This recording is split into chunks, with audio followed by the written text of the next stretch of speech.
It is November 12th and the peak of the rut here in Ohio, and I'm working from home. We've been doing some success stories on our channel, and I took last week off, spent 3 days off and the weekend to do some hunting.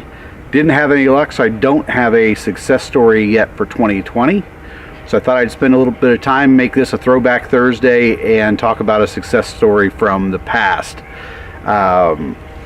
What I've got here is a Ohio buck from 2015.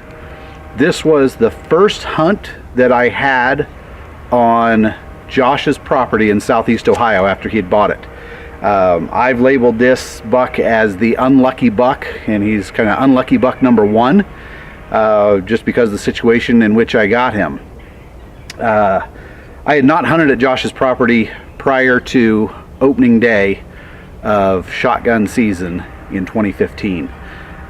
Josh had been hunting. I'd been out, I'd walked the property with him once or twice, and he was doing some hunting there. I was doing most of my hunting at the time in West Virginia. I've got a cabin there and a long tradition of hunting there, so I was spending a lot of time hunting there. I hadn't really spent time hunting at Josh's new property. He went out with his bow. He shot a real nice 10-point, and I decided, why don't I give this a try, give his property a try, opening day of Ohio shotgun season. My son had the day off of school, so it made it easy for me to have him there while I went and hunted. And so I asked Josh, you care if I come out and hunt? And I had a place in mind, and when I described it to him, he said, well, that's about where I got my buck. So I got there on a Sunday afternoon. I took my climbing stand out, found a tree. I found an area between two thick areas, a real thick, thick pines on both the east and west side, and down through the middle with some hardwoods. And I just felt like it was a spot where deer would transition from one thicket to the next. So I hung my stand on the tree and headed back to the house. Well, when I got back to the house, Josh was there, and I told him where I was, and we decided we'd walk out and take a look. We got out there and found out I'd set up in a tree about 10 feet from where he had shot his buck just a couple weeks before, the 10-point. So I asked him, because he had hunted there before, I said, do you mind if I hunt here? He said, nope, that's fine. Just keep in mind, regardless of how you do, this is my spot, and I plan on being back in it next year. So fair enough. I was just happy to be hunting opening day there in southeast Ohio. So opening morning rolls around, I get up bright and early, head out to the stand. I get in well before daylight, climb the tree, and it's going to be a beautiful day. The weather's nice, temperature's not too bad, and I climb the tree, get myself all situated, and start waiting on daylight.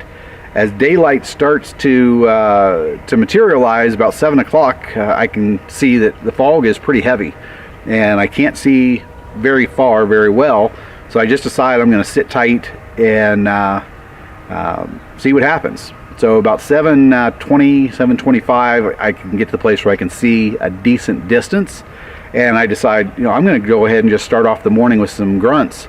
And I grab the grunt tube, I hit it 2 or 3 times, and as soon as I took it down, I heard something running. I looked up on the hill, 150 yards away, and running through out of one of those thickets, one of those pine thickets, was this buck. And he came in there, he was looking for a fight. He closed the distance on me from, he was probably 200 yards away. He was a good distance away running through the trees. He came into about 100 yards, maybe inside of that, stopped and looked around. At this point, I had the shotgun shouldered.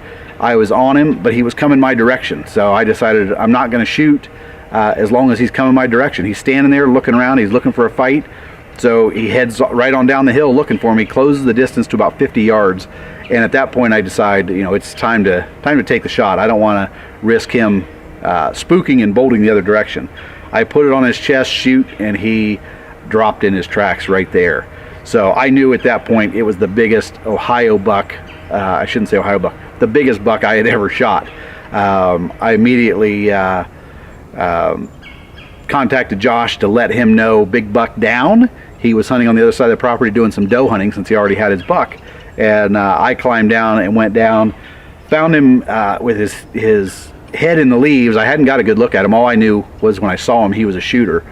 Lifted him up and could not believe the mass on him, and I really didn't know how many points he was. So when I got to him, I think that side was under the leaves, and I looked and I thought, you know, he's a solid 8. We got a little sticker here. What he ended up being was, you know, more of a, I'd say a solid 9. He's got a sticker here. You could call him a 10 there. He's got this brow tine, a little bit of a blade, like he was going to start another tine, but or a split brow tine, but he didn't. This tine here is flattened out where it started to split. You can see a couple bumps there, and we almost had the start of a tine here.